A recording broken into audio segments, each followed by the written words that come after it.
Make me feel a little higher. The things you do, they make me smile. Make me feel so good.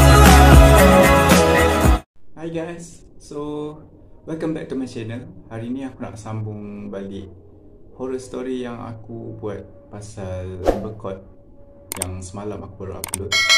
So yang ni part 2. Aku harap korang sukalah bila mendengar cerita ni. By the way, yang ini last part. Yang lepas ni aku akan buat satu lagi horror story, satu lagi kisah yang lain. So aku harap korang terhibur lah dengan konten aku ni. So konten dia bermula seperti ini. Waktu tu pukul 2 pagi. Aku ingat lagi bila aku terbangun daripada tidur, sebab aku ada dengar something datangnya daripada pintu hotel. Aku tidak pasti itu apa, tapi yang pasti aku tak tahu nak buat apa time tu. Cumanya apa yang terlintas kat fikiran aku masa tu, aku kejut Aidil, kawan aku. Dil, weh, bangun weh.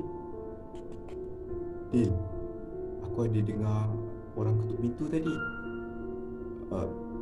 Kau teman aku? Aku nak pergi tengok lah siapa. Dil, bangun Dil. Aku menepuk-nepuk bahu Aidil. Tapi Aidil ni dia jenis tidur mati. Jadi aku cuba lagi. Setelah beberapa minit aku menepuk-nepuk bahu dia, barulah dia bangun.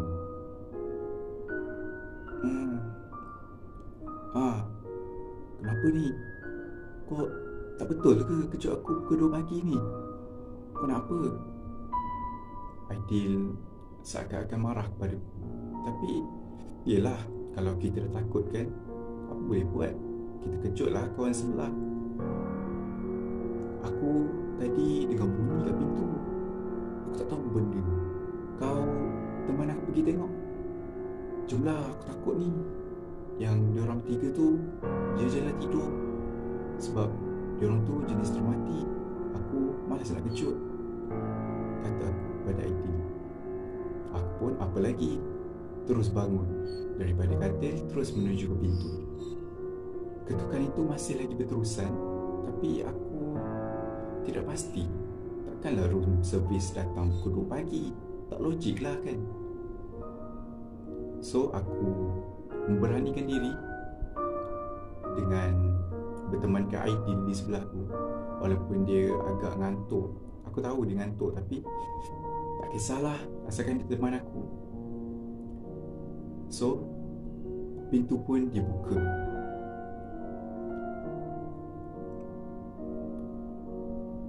Aku terpana seketika. Aku dapat mengetahui tiada siapa yang ada di pintu. Habis, kalau tak ada orang kat pintu, siapa yang ketuk pintu tadi? Aku terdiam. Aidil hanya menggaruk kepalanya. Aku tak tahulah kalau bukan orang yang ketuk, habis siapa lagi?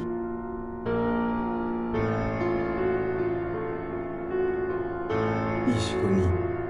Kalau kata tak ada apa-apa, yang kau tak betul bangun pukul 2 pagi ni dah kenapa? Pelik betul lah dengan kau ni. Sejak kita duduk sini, aku nampak kau macam gelabah semacam. Kau kenapa sebenarnya? Aidil mula bertanya. Aku pun tidak menunggu lama, terus menjawab. Tak adalah. Aku rasa macam ada orang ikut kita, tapi tak ada orang membilang aku pandang. Cuma aku tahu kalau aku ceritakan kau mesti tak percaya. kataku pada Aidil. Muka Aidil pun terus berubah daripada ngantuk, terbeliak matanya memandang ke arah aku.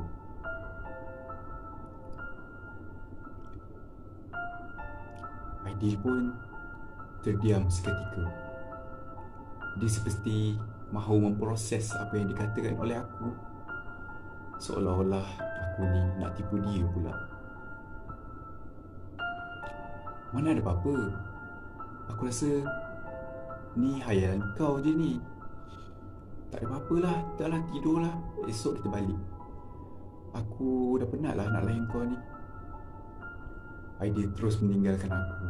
Walaupun tidak jauh, tapi aku dapat merasakan Aidil seperti tidak mahu mendengar lagi kata-kata aku. Tak tahulah kenapa. Aku ni gila ke? Dengar orang ketuk pintu pukul 2 pagi. Aku pun segera memusingkan badan aku.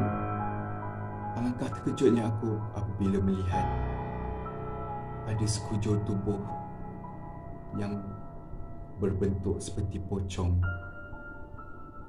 yang sedang menghayunkan badannya ke kiri dan ke kanan. Aku pun apa lagi terus menjerit memanggil nama Aidil. Aidil terus terkejut. Kau ni kenapa ni? Kau tak betul ke? Syah, ni aku ni, Aidil. Aidil menepuk-nepuk pipiku, seolah-olah aku seperti kena histeria. Aku seperti tidak sedar apa yang aku lakukan. Tapi waktu itu memang aku dapat merasakan ada sesuatu di dalam bilik itu. Aku tak berfikir panjang. Aku terus mengejut kawat rakan-rakanku dan terus beredar menuju ke kaunter. Aku tidak mahu lagi duduk di sini sebab aku tahu kalau aku duduk di sini lebih lama, benda akan jadi lebih teruk. Jadi aku ambil keputusan pukul 2 pagi itu juga aku turun daripada Genting Highland. Pengalaman ni satu pengalaman yang aku tak dapat lupakan.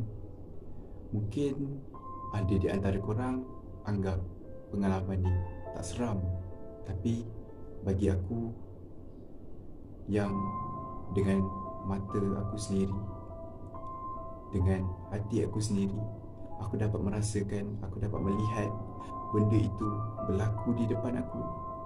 Bagi aku itu satu pengalaman yang cukup seram. Jadi kalau korang nak pergi ke Amber Court ni, cubalah. Kalau bernasib baik, korang dapat keluar. Kalau tak dapat keluar. Sekian daripada aku, Syah,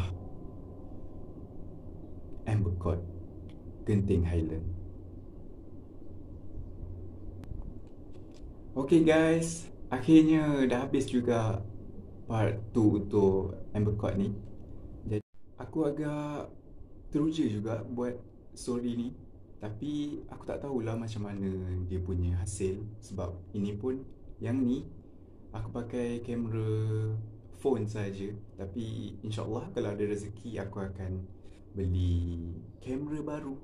So aku harap korang mesti tunggu video tu bila aku unboxing camera and lighting. Sekarang ni pun aku dah ada lighting yang kecil ni, cuma tak berapa nak terang lah, tapi dia ada 3 level. Sekarang sederhana, yang ni boleh lah untuk starting. Tapi untuk masa yang agak panjang, aku akan beli camera and lighting lah untuk improve aku punya video.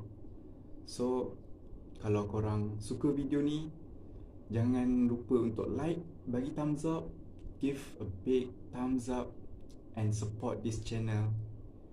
Biarkan channel ni grown up sama-sama. Kita membesarkan channel ni sedikit demi sedikit. Aku tahu banyak kekurangan dalam channel ni, sebab lighting pun tak ada, mikrofon pun tak ada. Aku just pakai mikrofon daripada earphone saja. Tapi tak apa, InsyaAllah aku akan improve sedikit demi sedikit. So aku harap korang tinggalkan komen korang di bawah.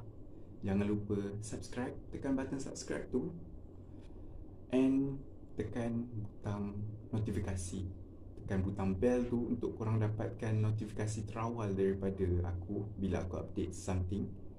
So itu je yang aku nak sampaikan untuk hari ni. The end of part 2 kisah seram di Amber Court. InsyaAllah untuk next video aku akan buat satu kisah tentang nasi tangas. So kalau korang nak tahu apa tu nasi tangas, korang mestilah stay tune, subscribe to this channel, leave a thumbs up, bagi like banyak-banyak. Aku tak minta banyak pun, cumanya korang kena like and subscribe. Okay, thanks for watching. Bye. I was hanging with you and then I realized I didn't think it was true. I was surprised when I found out I'd fallen for you.